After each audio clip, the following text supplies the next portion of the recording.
There are houses that remember, and houses that forget, and houses that exist somewhere between memory and forgetting, suspended in the amber of time like insects in prehistoric resin. The Andersen house on the outskirts of Nome, Alaska, was such a place. A two-story clapboard structure painted white to match the snow that surrounded it 9 months of the year. Though by 1929, the paint had weathered to the gray of old bones.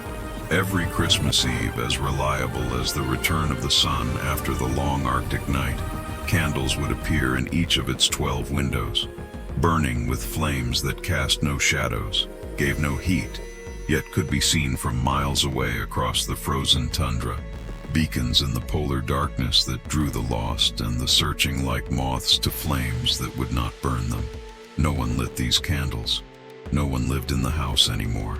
No one had lived there since the winter of 1918, when the Spanish flu had come to Alaska on the lips of returning soldiers and the breath of dreams, taking the Andersen family, all 7 of them, in the span of 3 days, so quickly that their last meal still sat on the table when the neighbors finally broke down the door, frozen solid, a tableau of interrupted life. The wind off the Bering Sea carried ice crystals that cut like tiny knives, each one a messenger from Siberia bringing word of deeper cold to come. On this particular Christmas Eve of 1929, as America counted its losses from the October crash and soup lines formed in cities whose names meant nothing to the people of Nome, a musher named Elias Pavic drove his dogs toward town through the gathering dark, racing against a storm that pursued him like a living thing. He knew better than to be out when the weather turned, had lived in Alaska for 23 years, since fleeing Finland as a boy with his father after his mother died of grief, or cold, or both. But the trap lines had been good this season, and greed makes fools of careful men. Now, with visibility dropping to nothing and his lead dog whining in a way that made his spine tight with worry, Elias knew he had made perhaps his last mistake.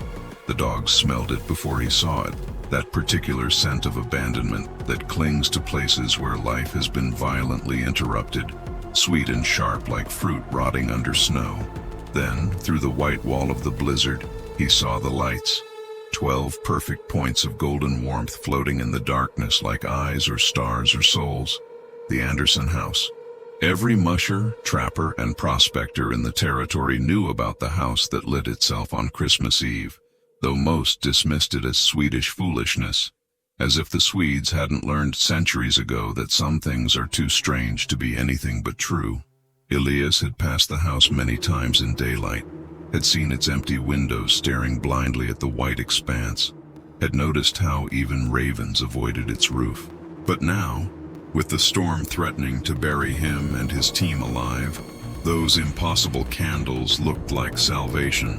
He turned the dogs toward the lights, though they fought him, especially Smoke, his lead dog, who had never disobeyed a command in 7 years of running. The animal planted his feet and howled, not the working howl of a sled dog, but something older, more primal, the sound his wolf ancestors might have made when they encountered something that shouldn't exist. But Elias cracked his whip above their heads, and loyalty won over instinct. They ran toward the house, the candles growing larger, brighter, until he could see the structure itself materializing from the storm like a ship from fog. The door stood slightly open, which should have been impossible. The wind would have torn it off its hinges years ago. Yet there it hung, moving gently as if stirred by breath rather than gale, inviting or warning, he couldn't tell which. The moment he crossed the threshold, dragging his supply sled behind him while the dogs huddled on the porch, the world changed. Inside, the house was warm, not the warmth of fire, but something else, like the memory of warmth, like the idea of comfort made almost tangible. The candles burned in their windows, but when he looked closer, he saw they weren't real candles at all, but something else, something that hurt to look at directly, as if light itself had condensed into flame-shaped forms that existed independent of wick or wax. The furniture remained exactly as it had been left 11 years ago, not covered in dust as it should have been, but clean, waiting, as if someone had just stepped out and would return any moment. On the dining table, that last meal the Andersens never finished sat pristine under a layer of ice so clear it looked like glass, preserving everything. The half-carved roast, the bowls of potatoes, the bread broken mid-loaf, 7 plates set for a Christmas Eve dinner that would never end. He should have left immediately. Every instinct developed over 2 decades in the Alaskan wilderness screamed at him to get out, to face the storm rather than whatever waited in this house. But the warmth, that impossible, sourceless warmth, held him like a hand, and he found himself moving deeper into the house, his mukluks silent on floors that should have creaked with age. In the parlor, a Christmas tree stood decorated with ornaments that caught and held light like soap bubbles, each one containing what looked like a scene, miniature worlds where snow fell upward, where children played with toys that moved on their own, where families gathered around tables that never emptied. He reached out to touch one and pulled his hand back with a gasp. The ornament was cold enough to burn, yet the image inside it had moved at his approach. The tiny figures turning to look at him with faces too small to read but somehow full of recognition. A sound from upstairs, footsteps, light and quick, like a child running. Then laughter, muffled by distance and time, followed by a woman's voice singing something in Norwegian, the melody familiar though he had never heard it before. Elias felt his heart constrict. He knew he should leave, knew that whatever walked upstairs was not meant for the living to see. But the song pulled at him with the particular gravity of memory, though the memory wasn't his. He climbed the stairs, each step taking him further from the world he knew into something else. Some between place where the rules were different, where death was more a suggestion than a law. The hallway stretched longer than the house could contain, doorways opening onto rooms that shouldn't exist, a nursery where a cradle rocked itself, a sewing room where needles moved through fabric without hands to guide them, a study where pages turned in books no one was reading. At the end of the hall, a door stood open, revealing golden light that pulsed like a heartbeat. He walked toward it, no longer in control of his movements, pulled by something stronger than curiosity, deeper than fear. Inside, he found them. The Andersen family sat around a table laden with food that steamed and glistened, though no heat came from it. Father, mother, 5 children, ranging from perhaps 6 to 16, all frozen in a moment of perfect happiness. Their faces turned toward the door as if they had been waiting. But they were wrong, these Andersens. Too perfect, too still, like photographs given dimension, but not life. Their eyes tracked his movement, but nothing else stirred, not even their clothes, as if they existed in a bubble of time that moved at a different speed than his. The mother's mouth opened, and sound came out, but delayed, reaching his ears seconds after her lips moved. Welcome. It is Christmas Eve. There is always room for one more. The father gestured to an empty chair that hadn't been there a moment before, and Elias saw that the table had expanded. The feast multiplied, everything adjusting to accommodate him as if reality here was negotiable, subject to change based on need or desire. The children smiled in unison, their faces bright with an innocence that belonged to a world before the flu, before the war, before Alaska had learned how many ways there were to die. The youngest, a girl with braids the color of wheat, held out a plate to him, and on it was his mother's pulla, the sweet bread she had made every Christmas in Finland before the consumption took her, before his father decided that Alaska was far enough away to forget. He could smell the cardamom, the butter, the faint hint of orange that she always added, her secret ingredient that she had taken to her grave.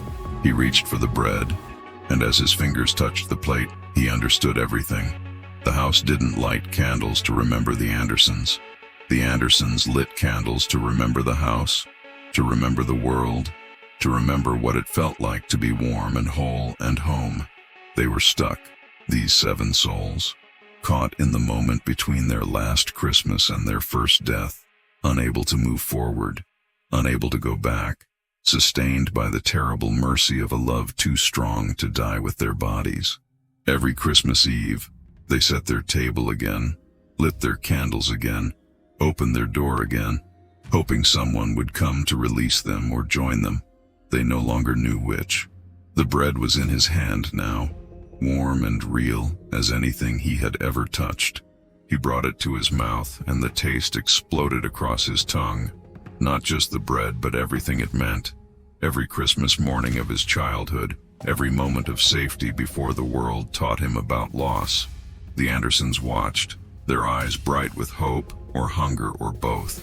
"Eat," the mother said, her voice arriving faster now, as if he was syncing with their time stream. "Eat and stay.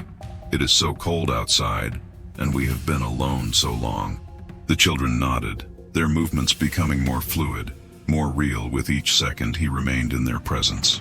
The father carved meat from a roast that reformed instantly, eternal as their vigil, endless as their need. But through the window, Elias heard smoke howl again, and the sound cut through the spell like an axe through ice. His dogs were still alive, still waiting, still his responsibility. He dropped the bread, and it dissolved before it hit the floor, taking with it all the warmth in the room. The Andersens' faces changed, hope curdling into something else. Not anger, but sorrow so deep it had its own gravity. The mother reached for him, and her hand passed through his arm, cold as the space between stars. "Please," she said, but the word took so long to arrive that he was already backing away, already running, their voices following him down the impossible hallway like wind through broken windows. He burst through the front door to find his dogs exactly where he had left them, though covered now in a thick layer of snow that suggested hours had passed. The storm had died to nothing, the sky clear and sharp with stars, and when he looked back at the house, the candles still burned, but dimmer now, like eyes closing. On the porch beside his sled lay a bundle wrapped in cloth that hadn't been there before. He unwrapped it with numb fingers to find bread, not the Finnish pulla, but American sourdough, fresh and warm, enough to last him the journey to Nome. There was a note too, written in a child's careful script. "Thank you for visiting. Please come again. We are so lonely." The signature was smudged, but he could make out the name, Astrid Andersen, aged 7, who had been dead for 11 years. He mushed through the night, reaching Nome just as dawn broke over the Bering Sea, painting the ice fields pink and gold. He never spoke of what had happened in the house, but those who knew him noticed changes. He stopped trapping, said the solitude no longer suited him. He married a widow with 3 children, became the father he had never planned to be, filled his own house with so much noise and life that silence could never settle there. But every Christmas Eve, he would stand at his window facing north, watching for lights that shouldn't exist, and his wife would find him there in the morning, frost on the glass from his breath, his eyes full of guilt or gratitude or both. The house continued its vigil, lighting its candles every Christmas Eve without fail. Other travelers found shelter there over the years, and some of them spoke, carefully, reluctantly, of what they had seen inside. The stories were always different, but always the same. A family at dinner, forever caught between one moment and the next, offering food that satisfied hungers you didn't know you had, asking for the one thing no one could give them, the ability to finish their meal, to complete their Christmas, to move past the moment when time had stopped for them but continued for everyone else. Some visitors left offerings on the porch, food, toys, letters to the dead. These items would vanish by morning, though whether taken inside or dissolved into the strange physics of the place, no one could say. In 1937, a photographer from National Geographic came to document the phenomenon. His cameras failed one by one, the film developing blank or showing things that hadn't been there. Shadows in the shape of children, faces in the frost on windows, a woman's hand reaching from darkness. Only one image survived, a long exposure of the house at night, the 12 candles burning like stars, and in each window, barely visible, the silhouette of someone watching, waiting. The photograph was never published. The photographer left Alaska the next day and never spoke of what else he had seen, though his wife said he would wake sometimes calling out names in Norwegian. Per, Margit, Astrid, Niels, the names of children he had never met in a language he didn't speak. During the war, military pilots flying supply routes to Russia reported seeing the lights from thousands of feet up, a perfect rectangle of golden dots in the vast darkness of the Alaskan wilderness. Some claimed the lights spelled out messages in Morse code, SOS mostly, but sometimes other things. Coordinates to nowhere, dates that hadn't happened yet, the word home repeated endlessly. One pilot swore he saw the lights arrange themselves into the shape of a Christmas tree, complete with a star at the top that pulsed with its own rhythm, like a heart or a beacon or a warning. The territory's authorities tried various approaches over the years. They boarded up the windows, but the boards were gone by the next Christmas Eve, vanished without leaving even nail holes. They tried to demolish the house, but the workers' equipment failed simultaneously. Every engine, every tool, as if the house had simply decided not to be demolished and reality had agreed. They posted warnings, erected fences, even stationed guards one year.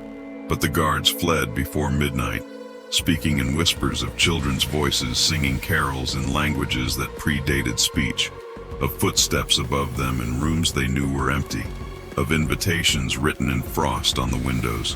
Come in. It's Christmas. We're waiting. In 1959, the year Alaska became a state, a professor of folklore from the University of Washington came to study the house. She was a rational woman, trained in the scientific method, skeptical of anything that couldn't be measured or proven. She lasted 3 hours inside before stumbling out, her notebook filled with observations that grew increasingly frantic, the handwriting deteriorating from academic precision to barely legible scrawls. The last coherent entry read, "They're not ghosts. They're something else. Still alive but not living. Still dead but not gone. Caught in a loop that feeds on loneliness. Sustained by the need to be remembered, to be visited, to be real. The candles aren't lights. They're tears, burning. Each one a year they've waited.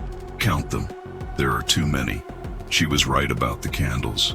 Observers had always reported 12, one for each window. But if you counted carefully, if you watched long enough, the number changed. 13, 15, 20, more. Windows that shouldn't exist in a house that size, each one holding its own impossible flame.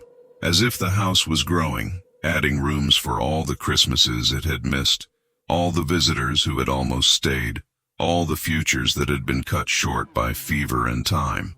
A Russian Orthodox priest was brought from Sitka to bless the house, to release whatever held the Andersens there. He entered on Christmas Eve of 1962 with holy water and prayers, with icons and incense. He emerged 6 hours later, aged 10 years and a night, his beard gone white, his hands shaking as he crossed himself repeatedly. "They are not ready," he said. "They are not ready to let go. They have made their own paradise from memory and will. And who are we to say it is false? Perhaps all paradises are like this, constructed from longing, maintained by faith, populated by those who refuse to accept that love ends when breathing stops." He never returned to Nome, but every Christmas Eve until his death, he would light 7 candles in his church and pray for the Andersen family, though whether for their release or their continuation, he never said. In 1968, a young couple, newly married and full of the particular immortality that comes with being 20 and in love, decided to spend Christmas Eve in the house as a dare, a story to tell their future children. They brought sleeping bags and a Coleman lantern, a thermos of coffee and sandwiches, practical supplies for a night in an abandoned house. They were found 3 days later by a search party, alive but changed. They wouldn't speak of what they had seen, but they never celebrated Christmas again, and they never had children. The woman would sometimes stop mid-sentence, listening to something others couldn't hear, and say, "They're still waiting. They'll wait forever if they have to." And then she would smile with such sadness that those around her would find excuses to leave, unable to bear the weight of whatever knowledge lived behind her eyes. The house stood through earthquakes that leveled newer buildings, through storms that rewrite coastlines, through the slow erosion that should have reduced it to splinters decades ago. It stood because it had to stand, because 7 souls had anchored it to reality through pure will, through the terrible power of love that doesn't know how to die properly. Every Christmas Eve, the candles lit themselves, and sometimes people would come, trappers and truckers, tourists and scientists, the lost and the lonely and the curious. Most fled quickly, frightened by the wrongness of warm rooms in a cold house, by the sight of a feast that never spoiled, by voices that spoke in the gaps between heartbeats. But a few stayed longer, sat at the table, almost ate the food that promised to taste like home, whatever home meant to them. None ever stayed completely. Something always called them back. A dog howling, a car horn, a memory of someone waiting for them in the world of the living. But each visitor left something behind, some small piece of themselves that the house absorbed, adding to its impossible architecture. A room that smelled of tobacco from a pipe no one in the Andersen family had smoked. A window that looked out on a view of mountains that weren't there. A door that opened onto summer when it was always winter outside. The house was learning, growing, becoming something more than a tomb, more than a memorial.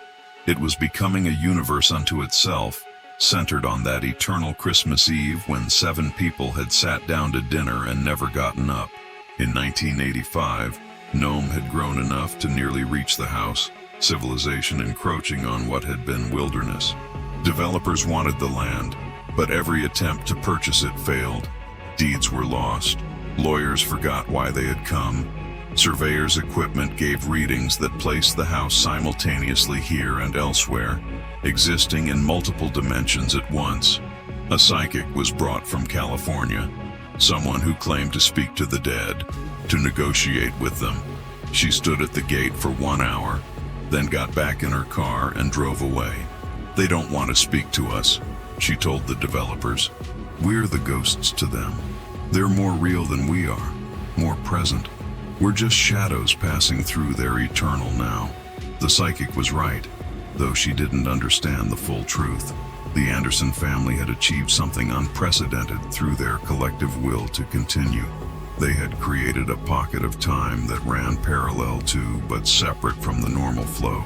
A Christmas Eve that lasted forever because they needed it to. Inside their house, they were still alive, still together, still about to enjoy a meal that would never end, because it could never truly begin. They were waiting for something. Not death, which had already come and gone without their participation, but completion, the ability to finish what they had started, to swallow that last bite, to blow out the candles and go to bed knowing there would be a tomorrow. A historian researching the 1918 flu epidemic found records that changed the understanding of what had happened to the Andersens. They hadn't all died in 3 days, as the story went. The children had died first, Astrid the youngest, then the others in order of age, as if death was working its way up a list.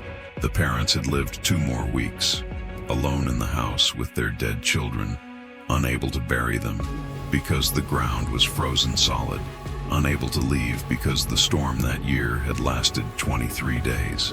The mother's diary, found in the state archives, revealed their slow descent into something beyond madness, a kind of clarity that comes when reality becomes negotiable.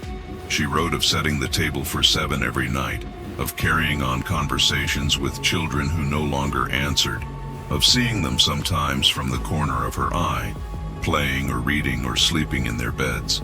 The father had stopped speaking entirely, but he carved toys, ornaments, little figures that the mother described as more real than real, more true than truth.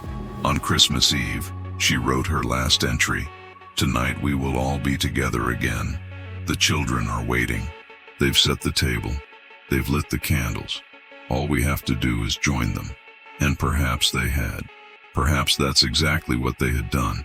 Joined their children in that space between life and death, creating through pure parental love a refuge where the family could be eternal, where Christmas never ended, where no one ever had to say goodbye. By the 1990s, the house had become a pilgrimage site of sorts. Not officially. The state discouraged visitors, and the local authorities maintained that entering the structure was dangerous and illegal. But people came anyway, drawn by stories on the internet, by photographs that showed things that shouldn't be there, by the particular loneliness that modern life breeds in abundance. They came seeking proof of life after death, or death during life, or something else entirely. Evidence that love could bend the laws of physics, that families could refuse to be separated, that there were places where time could be negotiated with, bargained with, defeated. Most found only an old house with strange lights, frightening but ultimately dismissible as some natural phenomenon. St. Elmo's fire, they said, or swamp gas, though there were no swamps for 1,000 miles. But some found more. Some found the Andersens, still at their table, still waiting, still offering that empty chair that would fit anyone who sat in it, that feast that would taste like whatever you most missed, that warmth that came from being wanted, being needed, being part of something that death couldn't touch. A documentary filmmaker arrived in 2001, planning to spend a month recording the phenomenon. Her footage, what survived of it, showed the house changing, walls moving when no one was looking, rooms rearranging themselves according to some invisible logic, shadows of people who weren't there but should have been. On Christmas Eve, she entered with 3 cameras running. The footage showed her climbing the stairs, then nothing for 17 minutes. Then her voice, distant and strange. They want me to tell you they're okay. They're together. They're happy. Christmas here is beautiful. It never ends. You can visit, but you can't stay. Not yet. Not unless you're ready to never leave. She emerged from the house different, not damaged but deepened, as if she had experienced years and hours. She never made her documentary, but she returned every Christmas Eve for the rest of her life, bringing supplies, food, candles, children's toys that she would leave on the porch. Asked why, she would only say, "They're still having dinner." After all this time, they're still at the table and the food is still warm and they're still together. Do you understand what that means? They won. In 2010, a team from MIT came with equipment to measure electromagnetic fields, temperature fluctuations, temporal anomalies. Their instruments went wild near the house, recording energies that didn't fit any known spectrum, temperatures that were simultaneously freezing and tropical, time signatures that suggested the house existed in multiple moments simultaneously. One researcher, a quantum physicist who had worked on string theory, proposed that the Andersens had somehow created a stable time loop through collective observation, that their refusal to acknowledge death had created a pocket universe where death hadn't occurred, couldn't occur, would never occur as long as they maintained their vigil. But the math didn't work. The theories fell apart, and eventually the team packed up and left, unable to explain what they had measured. Only one researcher stayed behind, a young woman whose daughter had died of leukemia the previous year. She entered the house on Christmas Eve and didn't come out for 3 days. When she finally emerged, she was smiling. "I saw her," she told her colleagues. "I saw my daughter. She was at the table with them, with all the children who never got to finish Christmas. They're taking care of her. They're taking care of all of them." The house isn't haunted. It's a nursery for souls too young to let go, a place where every interrupted Christmas gets to continue forever. The researcher never returned to MIT. She bought a small cabin in Nome and spent her remaining years studying the house, documenting its changes, mapping its impossible geography. Her notes, found after her death, suggested that the house was growing, not physically, but dimensionally, adding layers of reality like rings in a tree. Each Christmas Eve created a new iteration, a new table, a new feast, accommodating all the souls who had been interrupted, all the families broken by the Spanish flu, by war, by time itself. The Andersens were no longer alone. They were the hosts of an eternal Christmas party attended by everyone who had ever needed just one more holiday with the people they loved. In 2018, Nome City Council voted to declare the house a historical landmark, though they couldn't agree on what history it represented. The plaque they installed was blank, not empty but blank, as if words themselves refused to stick to it, as if the house rejected any attempt to fix it in time with language. Tourists came to photograph it, but their cameras increasingly malfunctioned, showing not the house as it was, but as it had been, would be, could be. Multiple exposures overlapping, creating images of a structure that existed in all times simultaneously, new and old, whole and ruined, empty and full of light. A local Inupiaq elder, whose grandmother had known the Andersens, said the house had become a thin place, where the membrane between worlds was permeable. The Andersens had torn a hole in reality through pure love, she said, and now that hole had become a door that opened both ways. The dead could visit the living, but more importantly, the living could visit the dead, could sit at that eternal table, could taste again their mother's cooking, hear again their father's laugh, feel again the weight of a child in their arms. It was dangerous, she warned, because who would want to leave? Who would choose the cold, linear world outside when inside was warmth and timelessness, and everyone you had ever lost? By 2020, something had changed. The candles, which had always appeared only on Christmas Eve, began lighting themselves on other nights.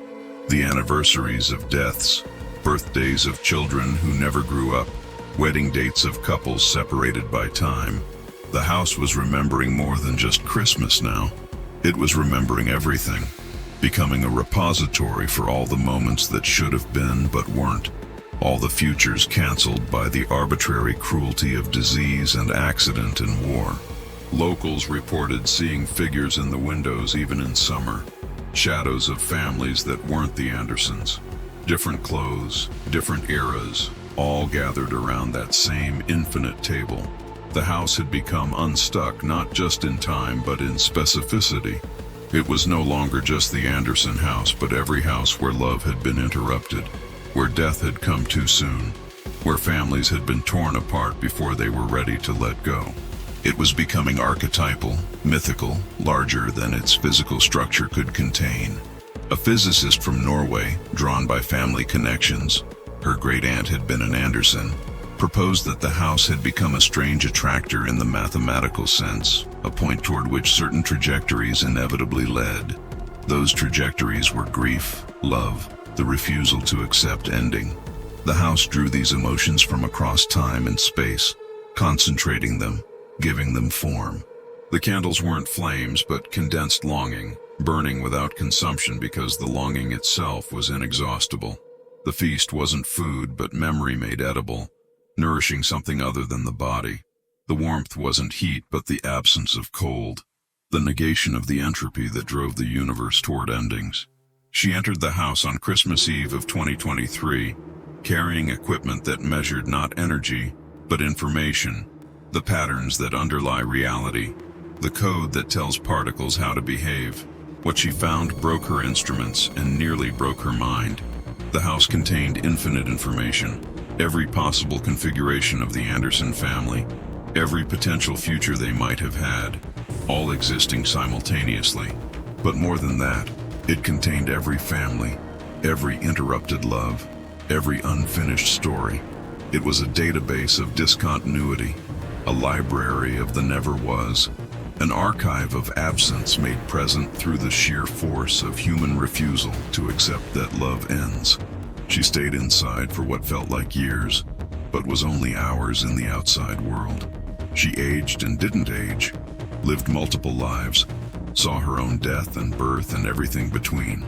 She met the Andersens, all of them, every version of them, the ones who died and the ones who didn't, the ones who never existed but should have. They were gracious hosts, offering her food that tasted like equations, wine that solved theorems, bread that explained the universe.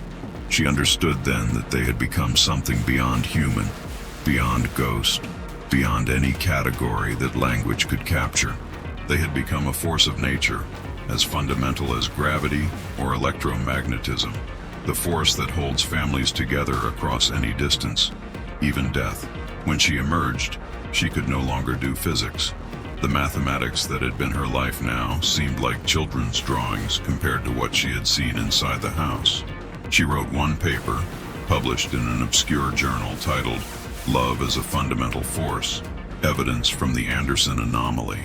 In it, she argued that human consciousness, particularly human love, could under certain conditions override the basic laws of thermodynamics, creating pockets of negative entropy where time could flow backward or stop entirely, where information could be created rather than destroyed, where death was a reversible process.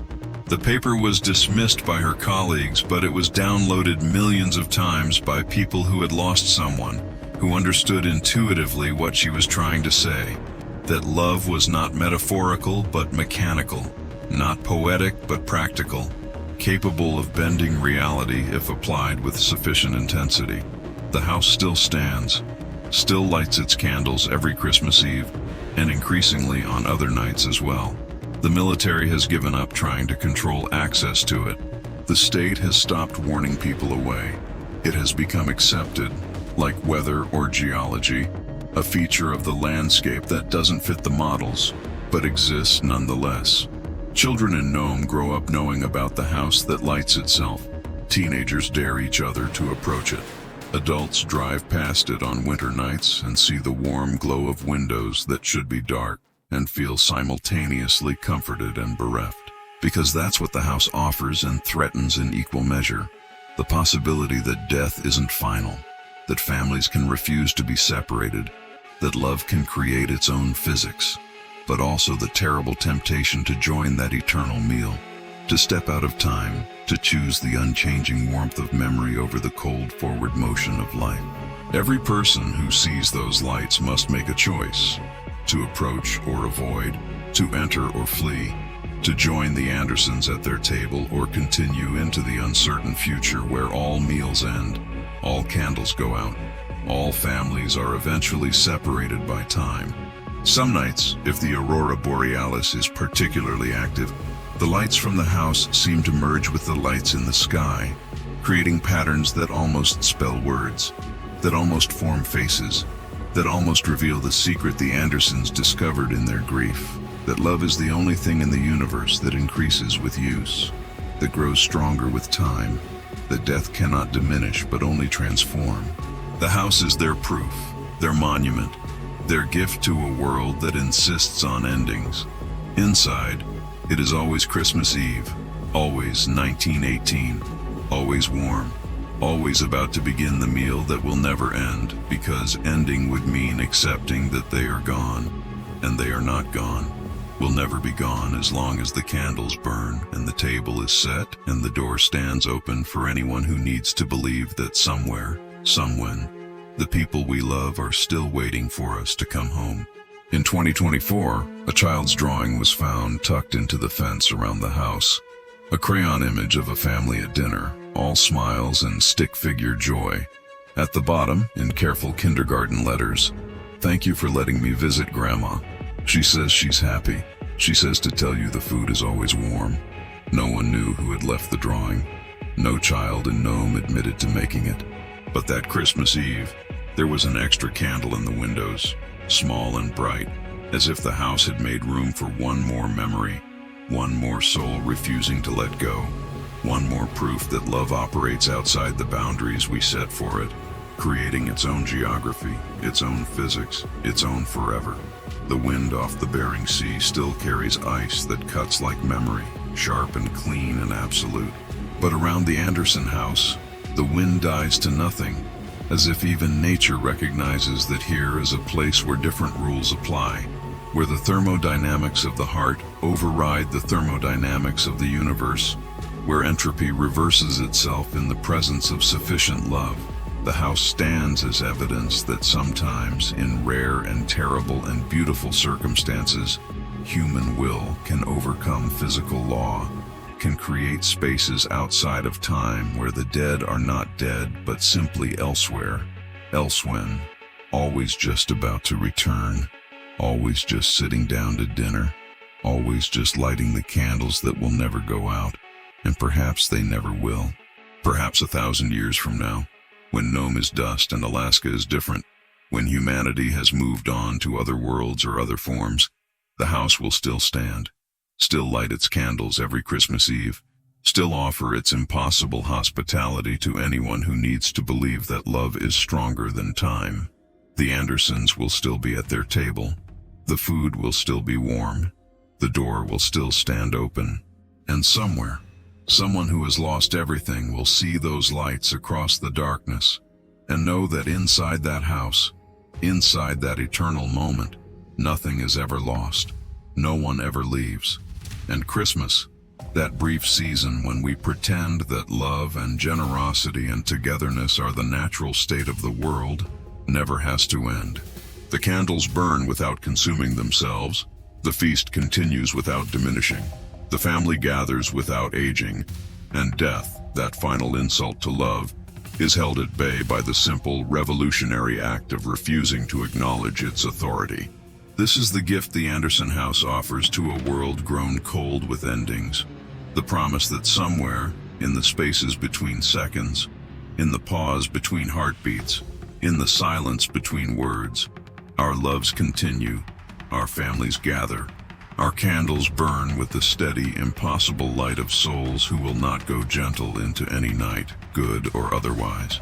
And in that refusal, in that magnificent stubbornness of the human heart that insists on continuing past all reason, past all evidence, past even death itself, lies the only miracle that has ever mattered, the miracle of love that transcends time, that creates its own eternity, that lights candles in dark windows to say, we are still here, we are still together, we are still waiting. Come in, it's Christmas, we are always waiting.